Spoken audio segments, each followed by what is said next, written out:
welcome to our New York Nothing is Impossible meeting. For those online, and all of you know me, but for those online, my name is Michael Mannigan, the president of St. Michael's World Apostolate, and St. Mike, the lay order of St. Michael, and all of our other brothers in community. We're hosting this meeting, and we're welcome to have you. And our keynote talk this afternoon will be the fascinating connection of the Bayside Mission and the election of Donald Trump. I'm laughing because I was thinking, did you see that joke that was making the rounds on the internet the last couple of weeks, especially before the election? There's 4 senior ladies that are playing golf, and there's a foursome behind them that's headed by Obama. And one of the ladies takes a whack at the golf ball on the tee and completely misses. She crumbles to the ground. She's down and out. And Obama races to her and, just graciously picks her up. And the senior lady recognizes him and says, "Well, thank you, Mr. President." And he says, "Do you think you could vote Democratic this fall?" She pauses, she looks at him, she says, "Look," she says, "I fell on my bum, not my head."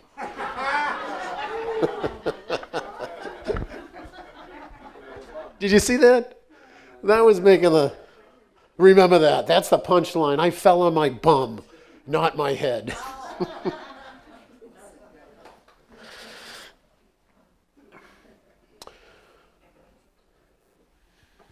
Amazing, isn't it? We talk about nothing is impossible. A miracle that Donald Trump was elected the 45th president of the United States of America. And as you know, he defied the pundits, the pollsters, the experts, and he survived a wicked beating from the news media 24/7. And they had already forecast especially the last 72 hours. He lost, don't even vote. I mean, they were just drilling that into the American people. Don't even waste your time. And he's a loser. Hillary Clinton's the winner. And remarkably, he won. And he stunned, if not shocked, the nation in the world. Amazing. You have to give a lot of credit to the power of prayer. If you've been online and Facebook and talked to even your neighbors or the person next door, you know there was a lot of prayer going on. Certainly in our circle, when you consider the shrine, outdoor vigils, the holy hour, it's outside today. The wind chill was in the 30s today. And so all that prayer matters. I mean, Father Scott, one of our good priests and guide, for the last 4 or 5 weeks, he was having a mass at a private retreat house specifically for the election of a God-fearing person. Him and his group of 15 or 20 faithful for about 4 or 5 weeks. That is symbolic, I think, of a lot of Americans. And how about a lot of Jewish people? We read online and in Facebook, a lot of the Jewish people were voting, or were praying and fasting for Donald Trump. I like that story too. Bill, or was it Margaret, was telling us that there were people, Catholics in Norway, that were praying and fasting for the victory of Donald Trump. That's how much people realized how critical this election is. And you're going to see that come to life even more when we read some of the messages and maybe even see some of these cryptic photos. But absolutely amazing. And I think what it shows you too, that the American spirit, that independence, that toughness, it's not dead. It might be dim. But when we might be down, but we're not out. That's what that shows us, because what we do know is over 60 million people voted for Donald Trump. Did they not? And this is what Our Lady says, you know what? It's interesting. Bayside gets a bad rap. It's doom and gloom. It's so negative. And does Our Lady not have anything nice to say? No. No, seriously. That's really a misnomer, because there's a lot of good stuff that Our Lady and our Lord says in all seriousness. And one of the things that Our Lady has said, she's had very high compliments for Americans. Believe it or not. And let's start right with one of the first messages. Our Lady says, November 1970, "It is not by just chance that I chose this place, for here I found the seed of hope." I love this one. Our Lady, August 14th, 1979, "My children and my child and my children, we had great faith that the United States, we were encouraged by the great Christian fortitude of the United States upon earth in their pursuits to bring the knowledge of the true faith as given by the Eternal Father through my Son and the Holy Spirit to earth." And there's a few others as well, where Our Lady has acknowledged or recognized the goodness, that American spirit, that toughness. And I think some of that came through with this election, apparently, anyway. So that's good to see. And I think if we get anything, good people, if you remember anything from this meeting this afternoon, remember this. We're talking about this Bayside connection and the election of Donald Trump. If you remember anything, remember this. That very similarly, you look at the Bayside story. We look like losers. We're bottom of the barrel. No one likes us.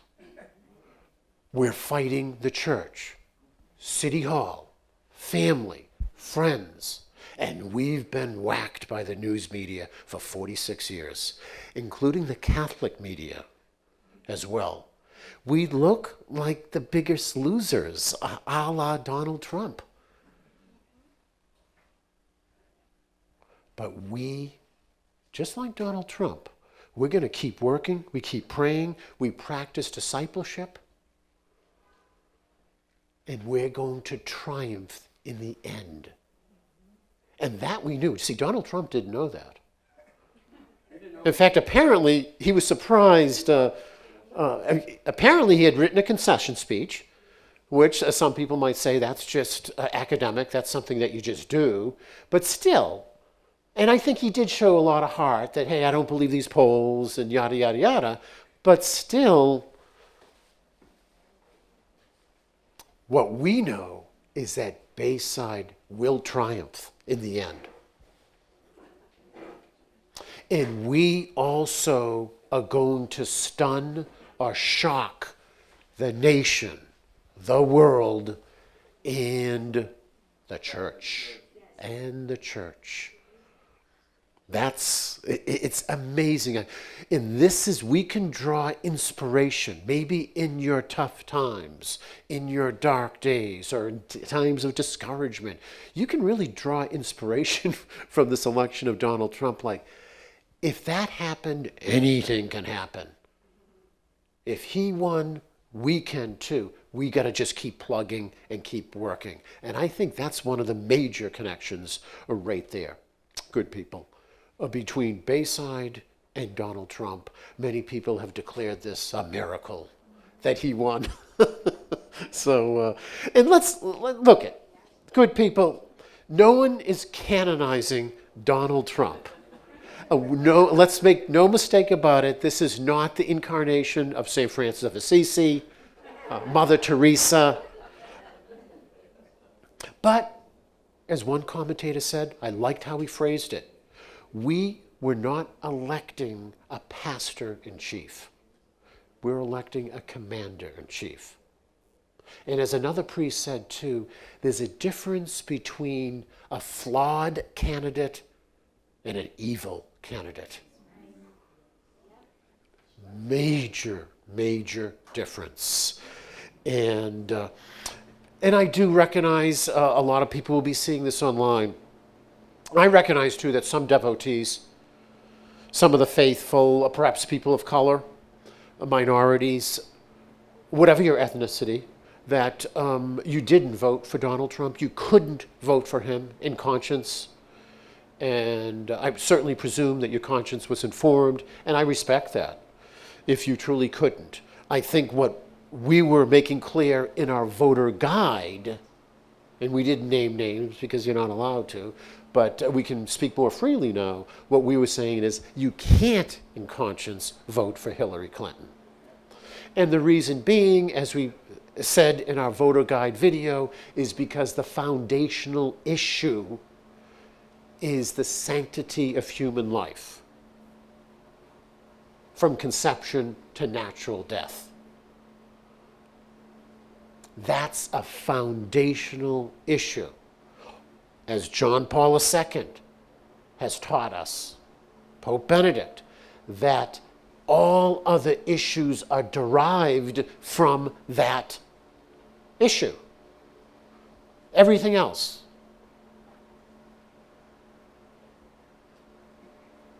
The economy, immigration, taxes, the right to life, liberty, pursuit of happiness, all of that is derived from the culture of life, the issue of life. And so that's paramount when you're discerning or considering any candidate. And we all know where Hillary Clinton stood on the pro-life issue, among other things. And I think what's interesting and what gives us hope with President-elect Trump, everyone was chuckling, maybe even myself, President Trump.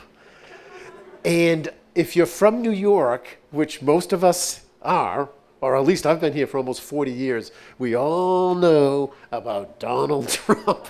For years, he's been in the headlines of the New York Post and the Daily News and Newsday and New York Times, and not all of it has been complimentary. So when you think of President Trump, it draws a laugh or a chuckle. But anyways, you know what? It appears, good people, this is something or someone that the good Lord can work with. Already now, he's made it clear. He's sticking to a lot of his campaign points, and specifically that would interest you and I especially, would be the pro-life issue. He made it very clear in that interview with 60 Minutes, and going forward, he is going to appoint pro-life justices on the Supreme Court and the federal courts. And in fact, he has promised, and it's very important that he follows through with this, because there's 62 million people that are counting on him. Yes, he seems to have a spine. He said here, he established a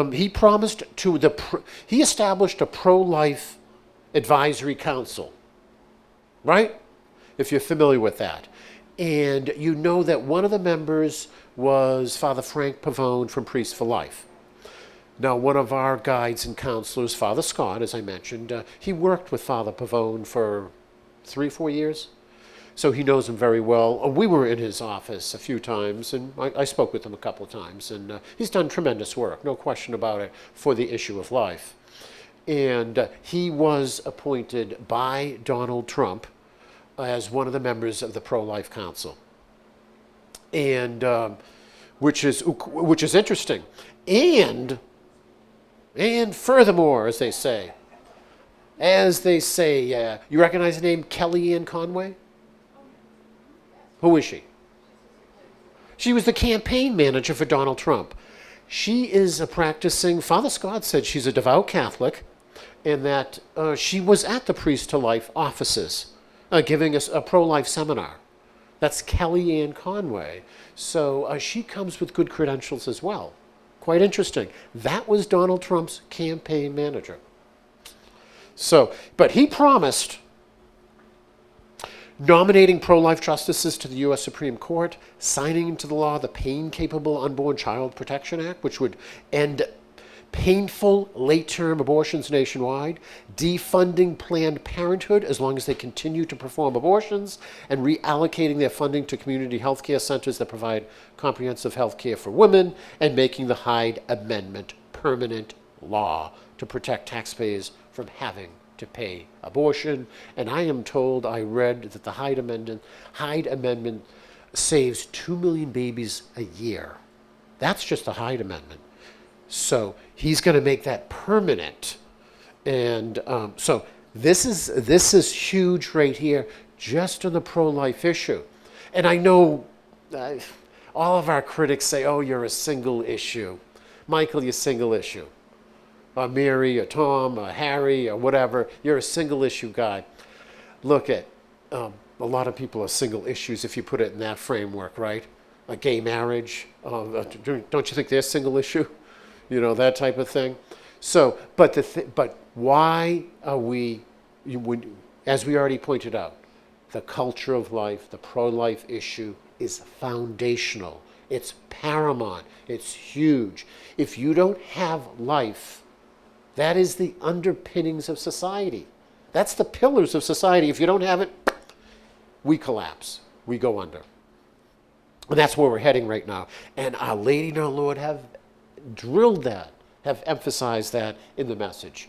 Abortion is murder, that we need a good people in government. In fact, on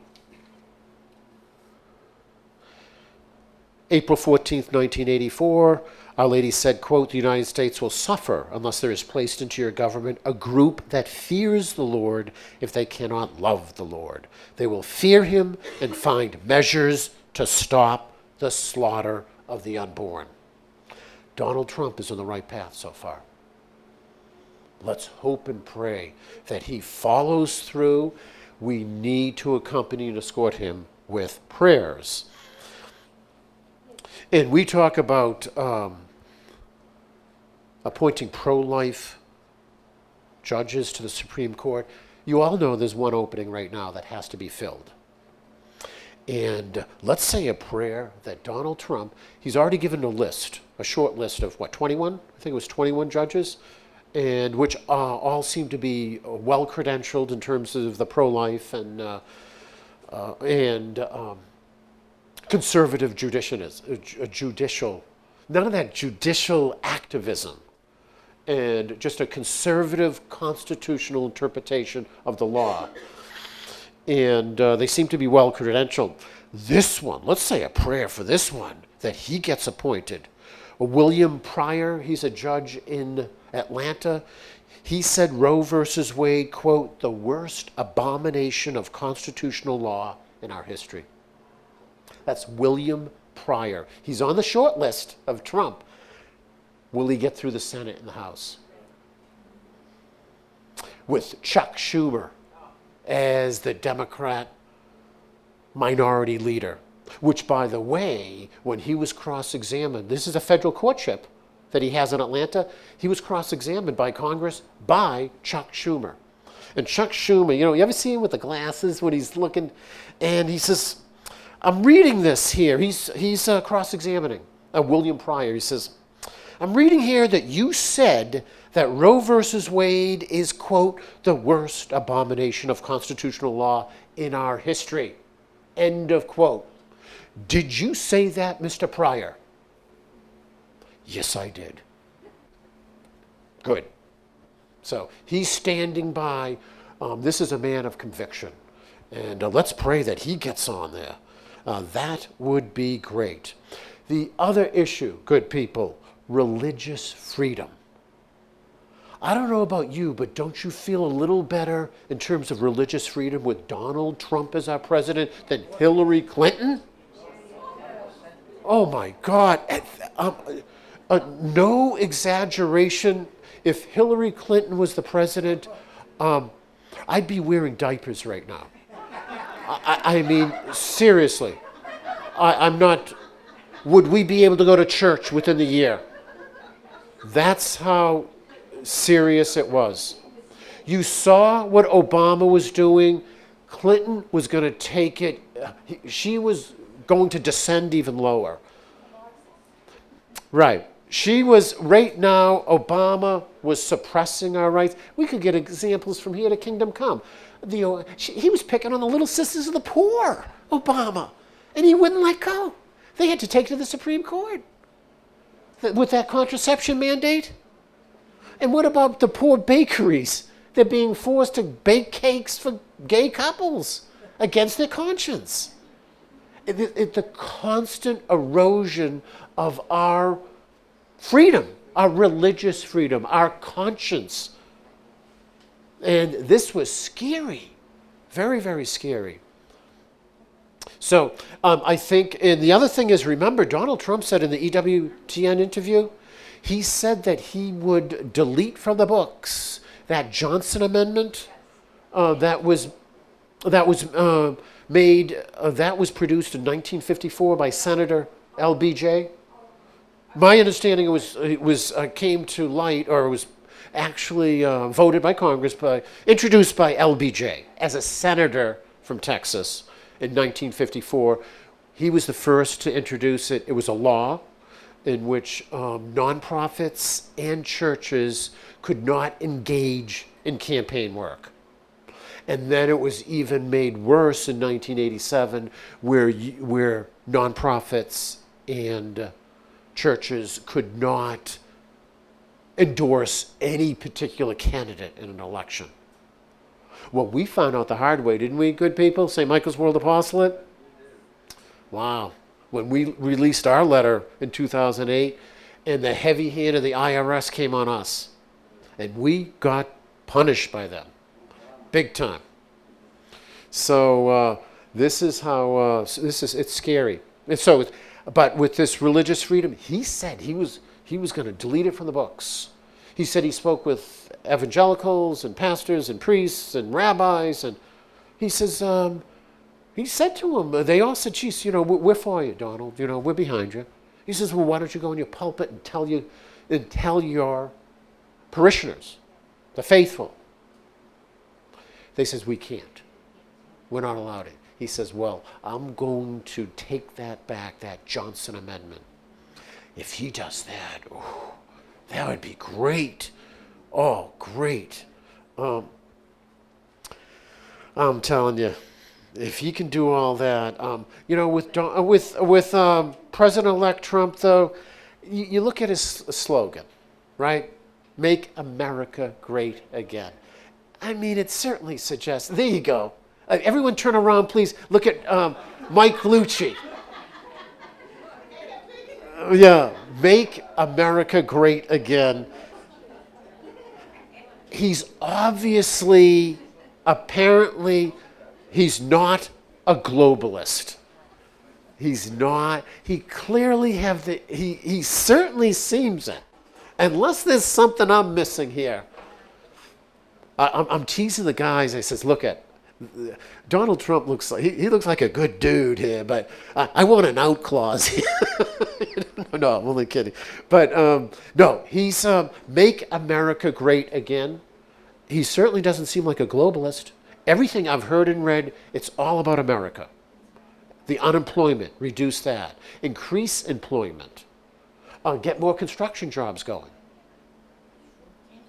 And I like what he said, and I hope our good African Americans are not sensitive to this, but I thought it was fair what he said. I thought he was very sincere, but when he was in one of the, I think it was in Detroit, in one of the ghettos, one of the depressed areas, he said, give me a chance. Give me a chance. He says, what have the Democrats done for 30 years? Look at the situation you're in. Give me a chance.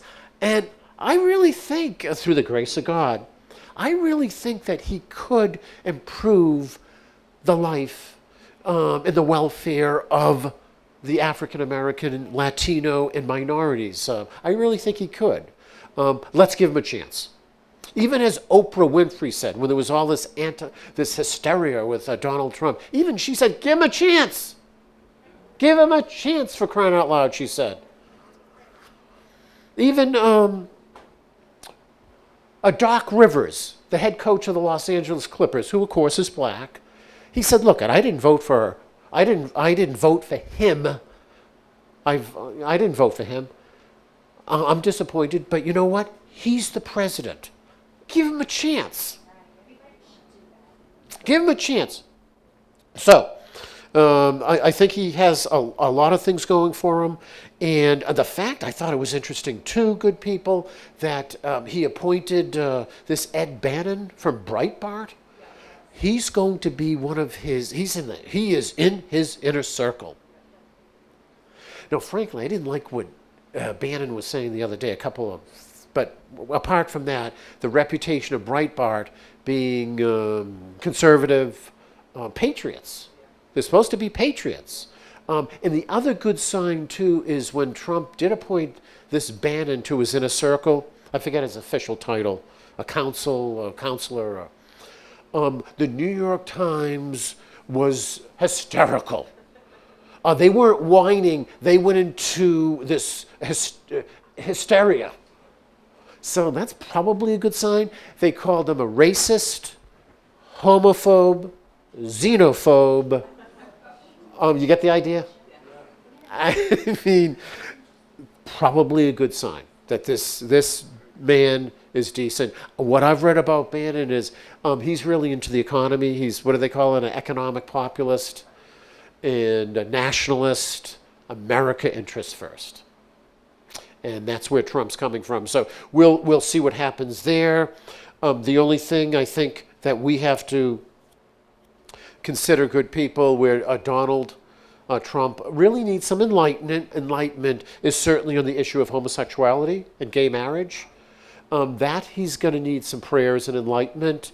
I think, or I hope right now, clearly in his campaign and right now, he's not going there. Doesn't want to touch it.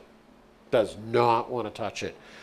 But the flip side of the coin is you and I believe as faithful, we believe in the power of prayer, that Donald in his office, that in time, in maturation, grace of state, with all of our prayers, he has 81% of the evangelicals voted for him.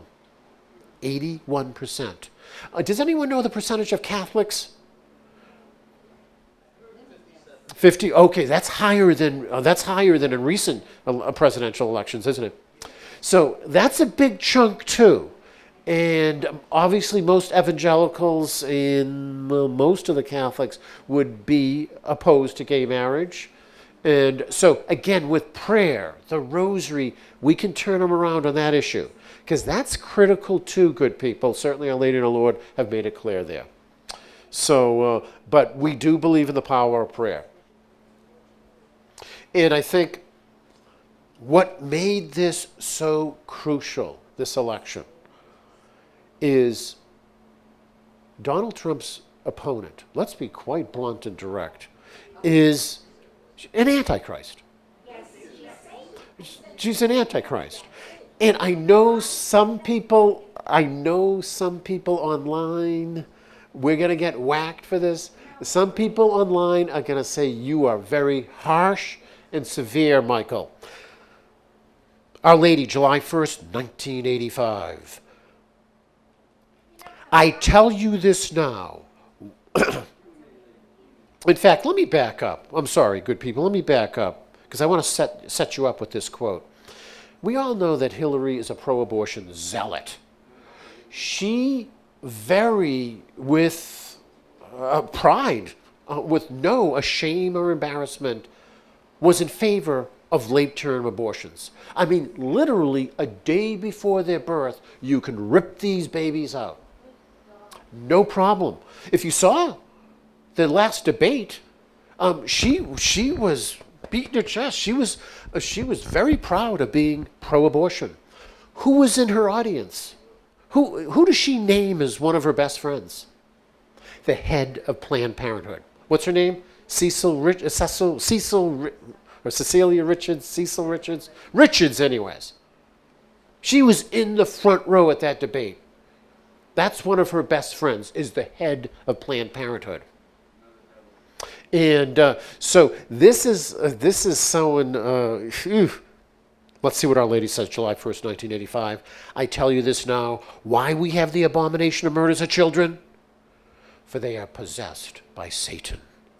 Those who will set into motion laws that are against God.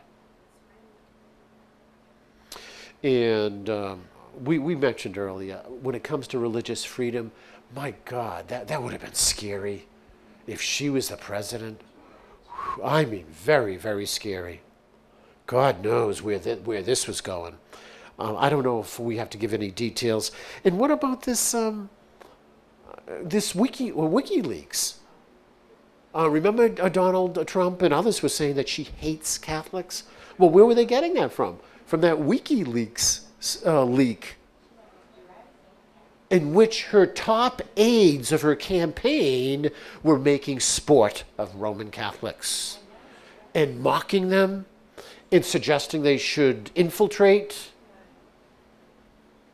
I mean, it doesn't, just her stance alone would suggest that she doesn't like Catholics, to say the least. Yeah. But you know what? We are, today is the end, concludes the Jubilee Year of Mercy, which thankfully we are thankful for that, and we all are in need of mercy. And it really brings to mind that when you think of Hillary Clinton, what a merciful act from God that she lost. This is, I mean, if she won, she would just be compounding and accumulating the evil and then her accountability before God. This is a merciful act from God that she lost. Let us pray that she goes back to Arkansas and lives out her last days in prayer and penance.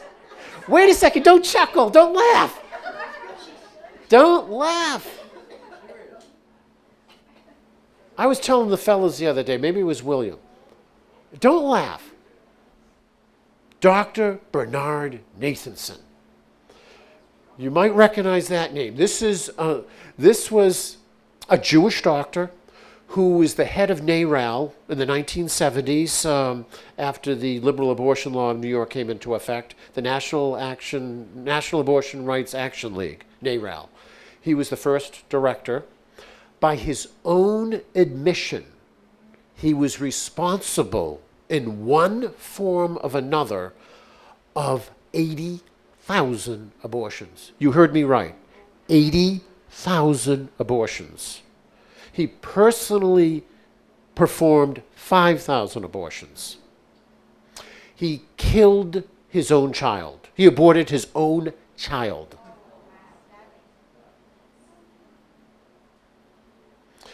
Dr. Bernard Nathanson converted to Roman Catholicism.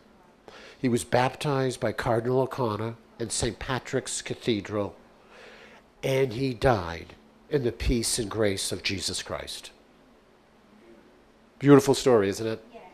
It happens. And he died, actually, 10 years ago maybe? Yeah. This is a modern or recent story. Powerful. Let's say a prayer for Hillary Clinton. It does happen. And remember, William and I gave her a rose petal. In 1996, I think it was. We gave Hillary Clinton a rose petal. I think you've heard Bill say this a few times, that when we handed it to her, what do they usually do? They take it, they just immediately give it to their aide, they put it in a pocket, and she never sees it again. The aide stuck out her hand, she blew her off, and you see the picture. We put it in our newsletter, remember? She's looking at the rose petal.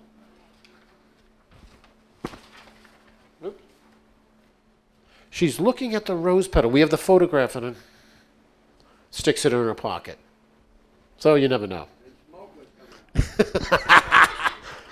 No, I told you it sizzled, James.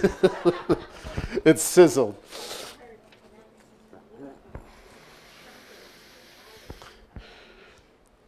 And it's interesting, Jesus says on July 15th, 1976, your country, the United States, is standing now, has placed itself upon a brink, a road to disaster. Much will depend upon your free will of exercising the power to place in your government men of God or men of dark secrets. Pray for your government and your leaders. Pray that you choose wisely, for your country will be in chaos.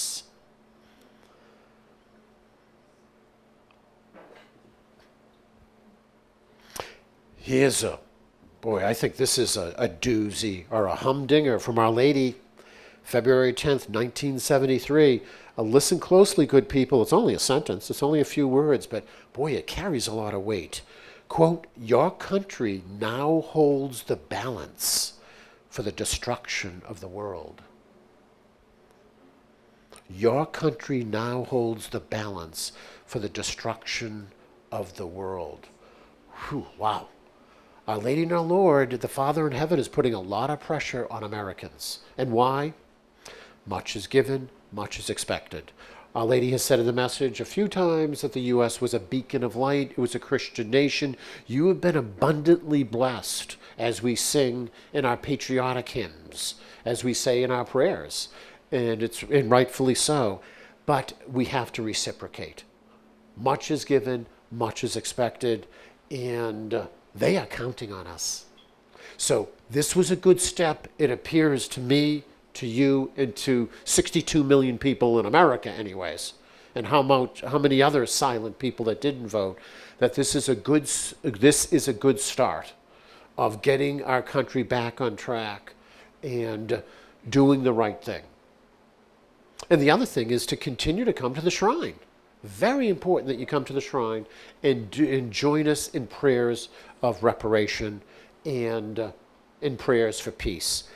It's outdoors, it's prayer, it's penance, and it's pleasing to the Father. It's powerful to the Father. If there's ever a time we need prayer, it's right now. We have to accompany President-elect Donald Trump with mucho prayer. Crucial. If he's going to succeed, if we as a nation are going to succeed. Rosary particularly is powerful. We don't rest on our laurels. Far from it. The work is only just beginning. And we have to do that. So the prayers in the holy grounds, good people, huge. And interesting too, in 1983, a couple of points here. Both Our Lady and our Lord said in 1983, you will lose a great statesman. And on November 22nd, 1975, you get that date? Recognize that month and day? The 12th anniversary of the assassination of JFK, John F. Kennedy. Our Lady said that a prominent figure would be assassinated. Quote, this assassination will set your country in great jeopardy. Now, granted, I would agree that I think it's a little bit premature to refer to Donald Trump as a great statesman. Show me something, right? We are Americans are like that too. Show me. Prove it. You know, a talk is cheap.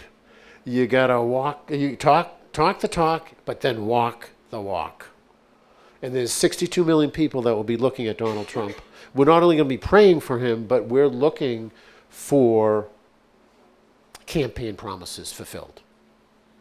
It looks promising, looks favorable in many ways. So, but he definitely needs our support. I thought that was interesting, though. Keep that in mind. You guys all know, as Hillary Clinton would say, some of you are members of the vast right-wing conspiracy. And when you think of, geez, if this truly is a man of God, he seems to be a man of good heart, of goodwill. He means well. He's flawed. He's a sinner. He has his warts and pimples. Join the club, right? Right? But he's not a person of black heart. And I think that's what you have to look at for some people that need that sorting and sifting. So We have to really, really pray for him and hope that this goes through.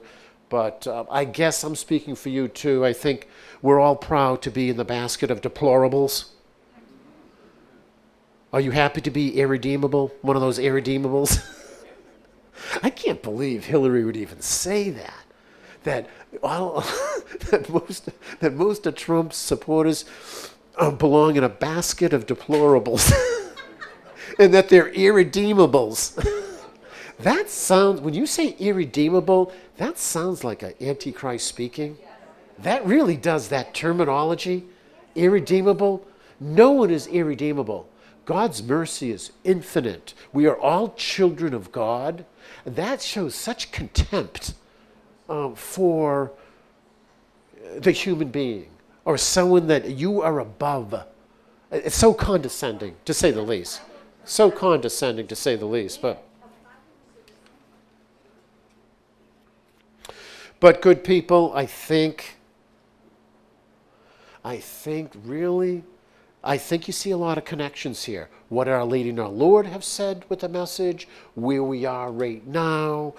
But I think the major one is what I said in the very, very beginning of the talk, good people, that Donald Trump astounded the world with a miracle victory.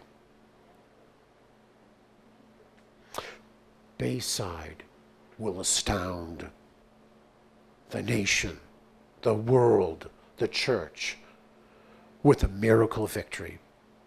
We're going to rise from the ashes. We're going to emerge from the bottom of the barrel triumphant. And we too are going to stun, if not shock, the people of the world, because nothing is impossible with God.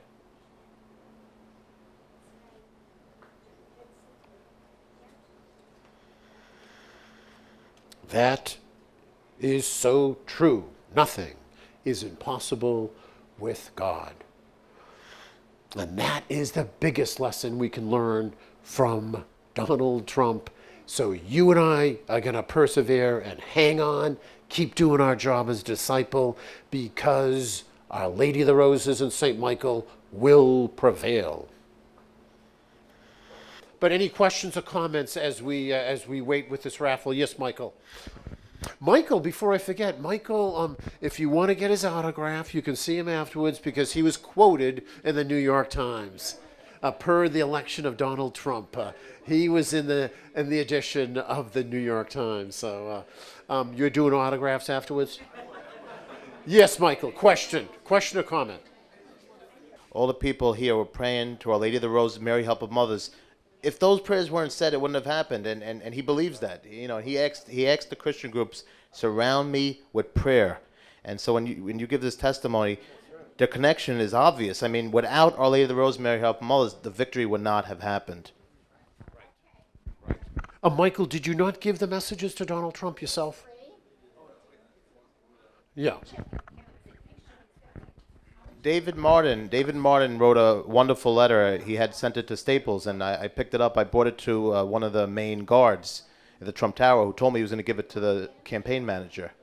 So, you know, that's as close as you're going to get. And the campaign manager passes along the good stuff. It was a very well-written letter, so I'm pretty confident that he got it. That's good. In fact, a little shout out to David Martin. I think he did great work there, and he put a lot of energy and effort in trying to elect Donald Trump there. So a shout out to you, Dave. Good job. And also to Karina Sweats from LA too. She came very close to handing the message to Donald Trump as well. She was at one of his rallies, and she was right up front, and she was near the security and some of the aides and everything, and she ended up having to kind of toss the message, and she said one of the security aides picked it up and followed Donald Trump. So we're going to presume that he got the message there as well. So it's looking good there, and he'll be hearing from us more in the future, won't he? Yeah. See, he'll be at the shrine before the monsignors and the bishops and the Pope, right? It will be Donald Trump. You can't make this stuff up. Okay, William is going to step up to the plate here for a few minutes. Okay, some of you know our website was down for, not our website, but our web store was down for a while because we were rebuilding it, and we wanted to rebuild it with the modern technology so that people can get on and buy their religious gifts and not worry about people stealing their credit cards and bop, bop, bop. So we did research for months on trying to find a good shopping cart software, and we backed it up with GeoTrust, and GeoTrust is throughout the world and protecting with the website from anybody stealing your credit card. All the big companies use GeoTrust. So at the bottom of our website, you can see the GeoTrust logo, which ensures our website of anybody hacking it or anything else. You can get the store on your cell phone or on your computer, smwa-store.org. And I know sometimes you're busy in your life and you maybe want to make a donation. Well, we also included on this web store, web store, so you can automatically get $10 taken out of your credit card every month you want. You go online, up in the corner, you go to account, set up an account, and say every Thursday or every once a month I want to take $10, $20 out of my card. You can do that. You can get on a check, and at the end of the year, we can send you what you bought or what your tax is for your tax purposes and any donations. And it's just a complete web store now. St. Michael's never had it. We had it built into our site, but we have a totally separate site. You can get it from our web store, or you can go there directly, smwa-store.org, or go to our website and click the store. So there's tons of gifts on there. There's all kinds of things you can get for Thanksgiving, for Christmas, for whatever, if you need new rosaries. And the thing about it is you can also safely store credit cards and your profile on there, because we have it protected a number of different ways with authorized.net. They also have with GeoTrust, so it's protected many ways because we wanted a very, very safe site for our people. So check it out. When you leave here, go to smwa-store.org or our website and click store and check it out. And we have a lot of, John has put a lot of items on the store, but we're going to be adding more and more and more. But check it out. Check it out. Go on there and check out. What I'd really like you to do is go to account and put your name there so that anytime you go back, you don't have to fill in all this information. Try it. And you can go to the bottom of the page. This is just a phone, but you'll see the GeoTrust logo with a lock on it. And it's very secure, extremely secure. Okay, thank you very much.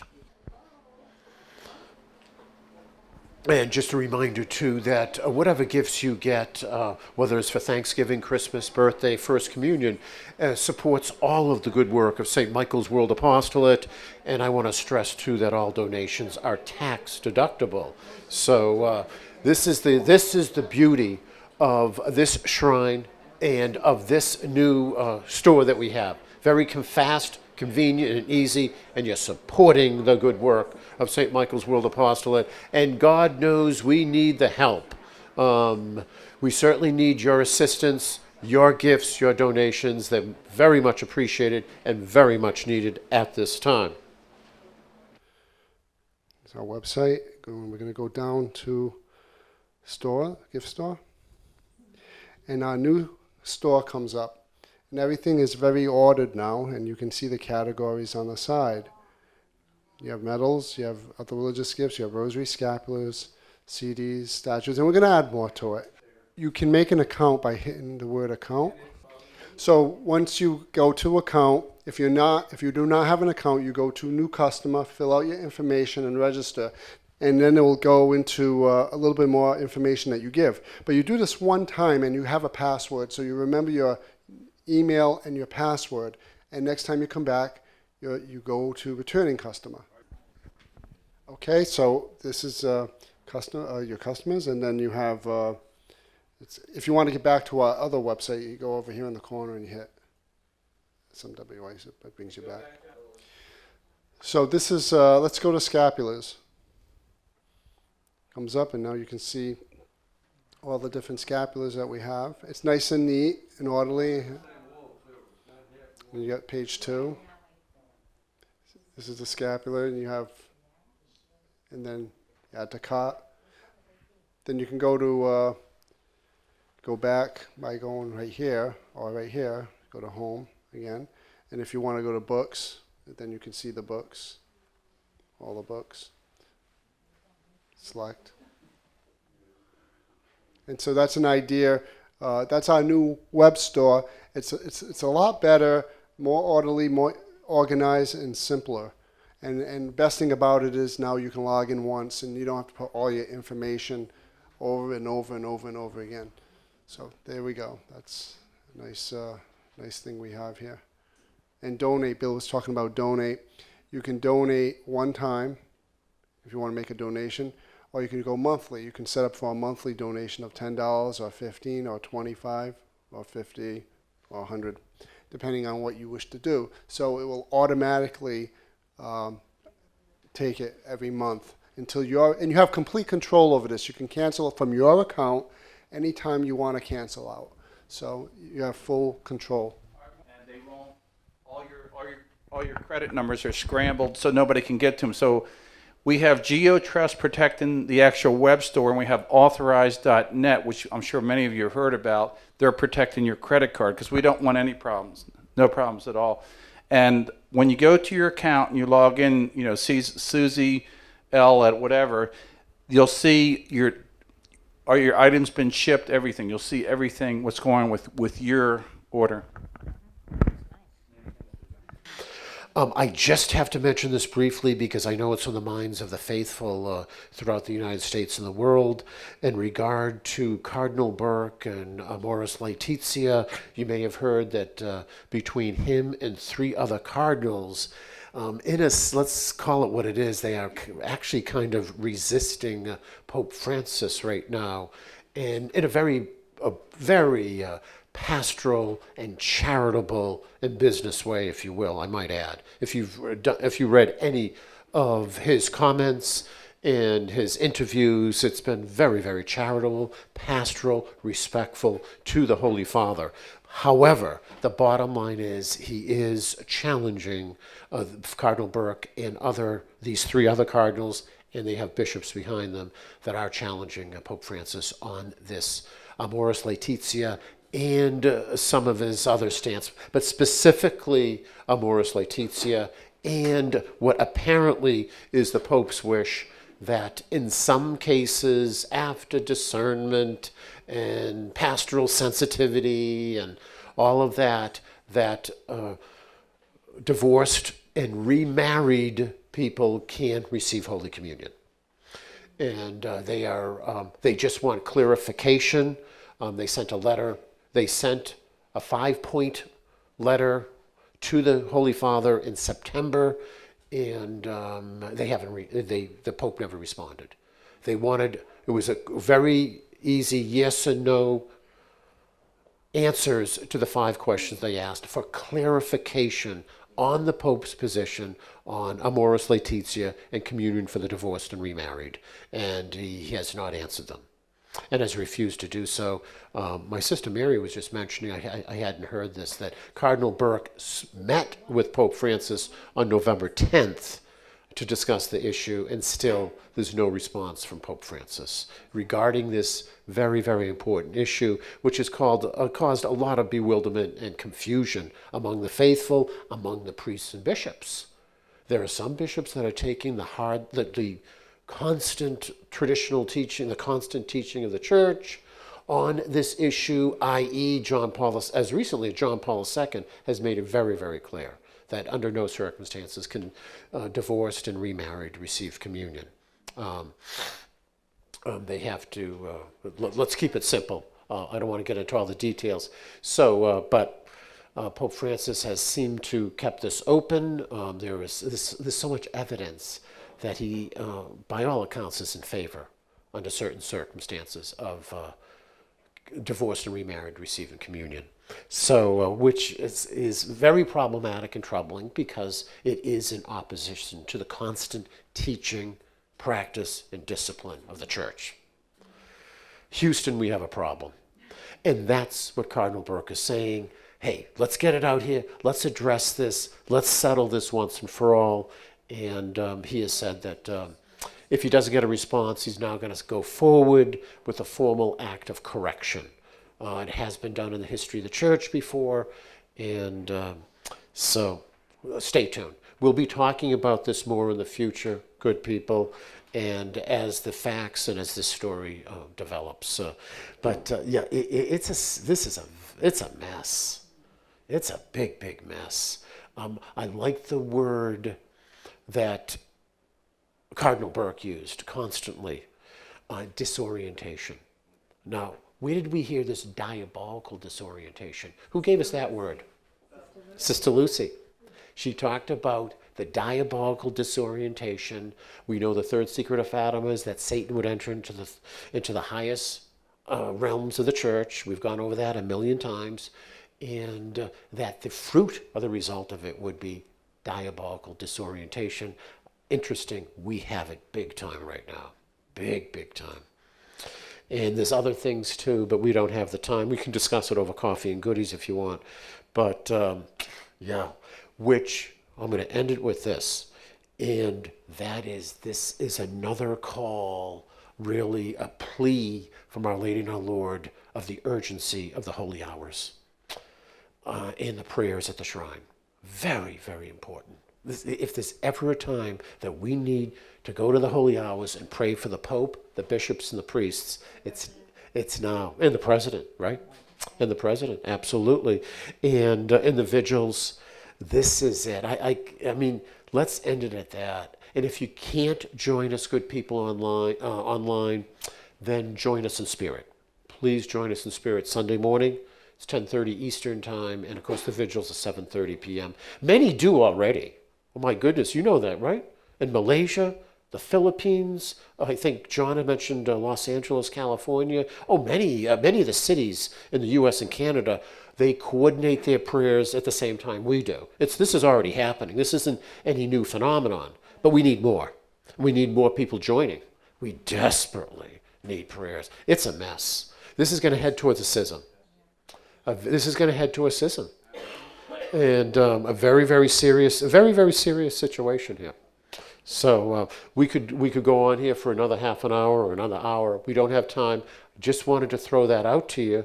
We are aware of all this. We're praying. Let's see what more or new facts develop on this urgent and critical issue. And in the meantime, let's storm heaven. Storm heaven. And yeah, it just seems to get worse by the day, though. That's the problem. Seems to get worse by the day. Yeah, I hope so. Yeah. Yes. Okay, good. There we go. The glass is half full rather than half empty. Good. All right. God bless you. You were a great crowd. I know it's been quite a while. We're going to end with the raffle.